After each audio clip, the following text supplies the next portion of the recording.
En la clase de hoy vamos a comenzar a abordar el estudio de la región del tórax. Al igual que en las regiones anteriores, sugerimos contar con la guía de estudio y con toda la bibliografía que se encuentra disponible en el aula virtual. Además, sugerimos seguir un orden para el estudio de esta región, comenzando por el estudio de la osteología, recordando que en osteología siempre tenemos en cuenta cuáles son las estructuras anatómicas que observamos en la región, cuáles forman la base ósea de la región, en el caso de los huesos, cómo se clasifican y en función de su clasificación, tener en cuenta cómo va a ser el orden de descripción. Una vez que tengamos toda la descripción de las estructuras óseas, podremos definir cuáles son las superficies articulares que intervienen en cada una de las articulaciones que vamos a describir y en función de eso vamos a poder definir el tipo y género de cada articulación. Todo el estudio de miología, al igual que ya se comentó en las clases anteriores, lo vamos a abordar en el curso de Anatomía 2. Para comenzar a definir cuáles son las estructuras anatómicas que conforman la región del tórax, tenemos que recordar que el tórax es la parte del tronco que se encuentra ubicada entre el cuello y el abdomen. En cuanto a su forma, podemos definirlo como un cono truncado, que cuenta con una pared dorsal constituida por las vértebras torácicas y el extremo dorsal de las costillas, una pared ventral, que va a estar constituido por el esternón y los cartílagos costales esternales, y paredes laterales que van a tener forma convexa y van a estar constituidas por los cuerpos de las costillas, los cuales a su vez están separados por espacios intercostales. A su vez, este cono va a tener una abertura craneal que constituye el vértice del tórax y ese vértice está constituido por el cuerpo de la primera vértebra torácica, el primer par de costillas y el manubrio del esternón.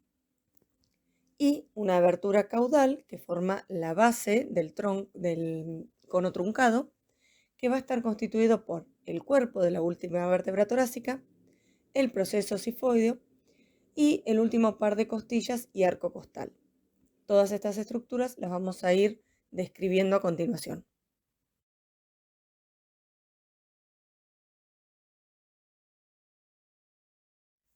Ahora que ya hemos definido cómo va a estar constituido el tórax y que en las clases anteriores hemos visto la descripción de la columna vertebral, sugerimos repasar de la clase de osteología general cómo se clasificaba el esqueleto que estaba conformado por el neurocráneo, la columna vertebral y el tórax.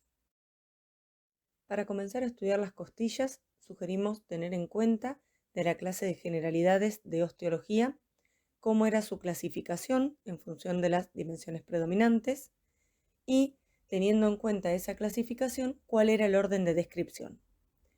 En líneas generales decimos que las costillas cuentan con una parte dorsal ósea y una parte ventral cartilaginosa. La parte dorsal ósea es la que vemos en la imagen y se puede dividir en tres porciones. Un extremo dorsal, que va a articular con la columna, un cuerpo y un extremo ventral que va a articular con el cartílago costal. Dentro del cuerpo, a su vez, podemos distinguir una cara lateral y una cara medial. En relación con la cara lateral se encuentra el borde craneal que contiene el surco muscular. Y en relación con la cara medial se encuentra el borde caudal que contiene el surco costal, que es básculo nervioso.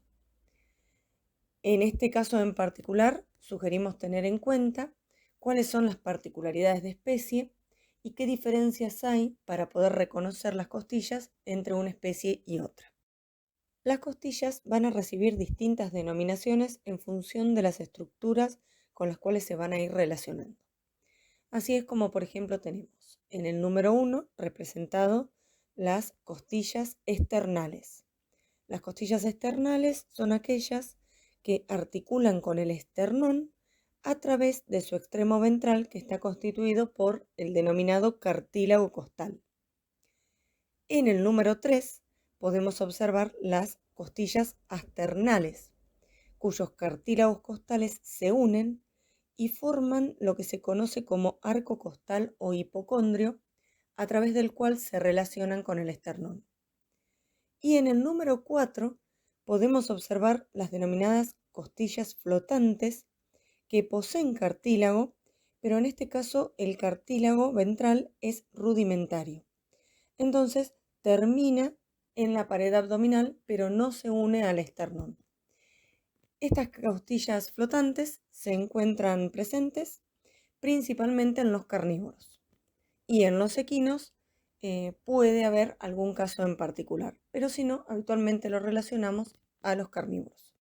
Como se mencionó anteriormente, la pared ventral del tórax va a estar constituida en parte por el esternón. El esternón va a estar ubicado sobre el plano medio y va a estar constituido por piezas óseas que se denominan esternebras, las cuales se encuentran incluidas dentro de una masa fibrocartilaginosa. El esternón en su conjunto va a presentar un extremo craneal, denominado manubrio, un cuerpo y un extremo caudal denominado proceso sifoides. El cuerpo presenta particularidades de especie, entonces podemos observar que en los rumiantes y cerdos es aplanado dorsoventralmente y en los equinos y carnívoros es aplanado lateralmente. Antes de comenzar a abordar la artrología de la región del tórax, queremos hacer algunas consideraciones particulares. Así como vimos que cada especie tenía un número determinado de vértebras torácicas, en el caso del tórax vamos a tener tantos pares de costillas como números de vértebras torácicas tenga dicha especie. Y eso está en función de los tipos de articulaciones que vamos a ir estudiando a continuación y de cómo se relacionan las costillas con las estructuras de las vértebras torácicas. Y a su vez, también va a variar en las diferentes especies el número de esternebras. Las primeras articulaciones que vamos a estudiar son las denominadas costovertebrales, las cuales van a involucrar por un lado a las costillas y por otro a las vértebras torácicas. Dentro de este grupo de articulaciones podemos encontrar a las articulaciones costocentrales y a las articulaciones costotransversas. Las articulaciones costocentrales van a tener como superficies articulares a las facetas que se ubican en la cabeza de la costilla y a las cúpulas costales que van a estar comprendidas por los cuerpos vertebrales. Como se mencionó en la filmina anterior, la superficie articular de las costillas es la faceta que se ubica en la cabeza de la costilla. Entonces, sugerimos tener en cuenta este detalle, que no es la cabeza en su conjunto lo que articula, sino la faceta, para poder definir cuál es el tipo y género de la articulación.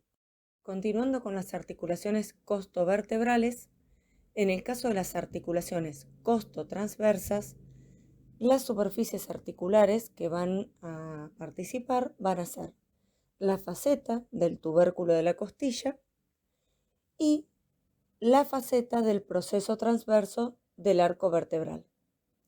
En este caso, también tengan en cuenta que son las facetas las que se encuentran involucradas para poder definir tipo, género y movimiento que vaya a producir esa articulación. Como comentamos anteriormente, las costillas estaban constituidas por una parte dorsal ósea y una parte ventral cartilaginosa. Ambas partes se van a relacionar a través de la articulación costocondral, la cual va a estar constituida por el extremo ventral de la costilla ósea y el extremo dorsal del cartílago costal. Tengan en cuenta estas características para poder definir el tipo y género. Cuando mencionamos las diferentes denominaciones que podían adquirir las costillas en función de las estructuras con las cuales se relacionaban, dijimos que las costillas externales eran aquellas que se relacionaban con el esternón a través del cartílago costal. Esa relación del cartílago costal con el esternón va a estar dada por la articulación condroesternal, en la cual se van a encontrar involucradas las incisuras costales del esternón y el extremo ventral del cartílago costal. Estas particularidades de estructuras van a ser las que van a definir también en este caso el tipo y género de la articulación y los movimientos.